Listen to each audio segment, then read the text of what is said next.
Good evening. সন্ধেবেলায় আমি ready হয়ে যাচ্ছিলাম হনুমানজির মন্দির উদ্দেশ্যে।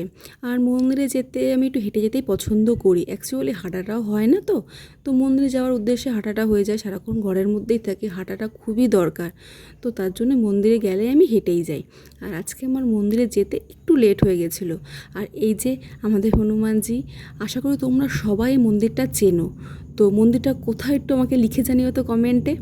তো আমি, মা, দেবু যাচ্ছিলাম বাড়িতে। আমার একটা বৌদির বাড়িতে নিমন্ত্রণ ছিল মনসা পুজোয়।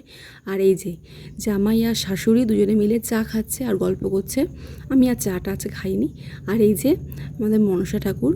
তো আমি কিন্তু ভীষণ পরিমাণে মনসা ঠাকুরের ভক্ত একজন। আর এখানে আমি, বৌদি ভাবছে যে আমি ছবি তুলছি, এর জন্য বৌদি এসে পাশে দাঁড়িয়েছিল। আর যে সময় ভিডিও করছে, বৌদি লজ্জা পেয়ে চলে গেছে। তো জানি না কেন বৌদি লজ্জা পায় ভিডিও করতে, কিন্তু ফটো তুলতে পছন্দ করে। তো তিতিরি আসলো আমার পাশে। তারপর আমরা প্রসাদ খেতে বসে গেছিলাম, তাড়াতাড়ি বসে গেছিলাম, কেননা দেরি করে আসলে আবার ভ্যান টোটো পাওয়া যায় না। তো তার জন্য তাড়াতাড়ি বসে গেছি। আর আজকের নিয়ম ছিল যে থাকা যাবে না বাড়িতে, নাহলে আজকে রাতটা থেকে একবার সকালে চলে আসতাম।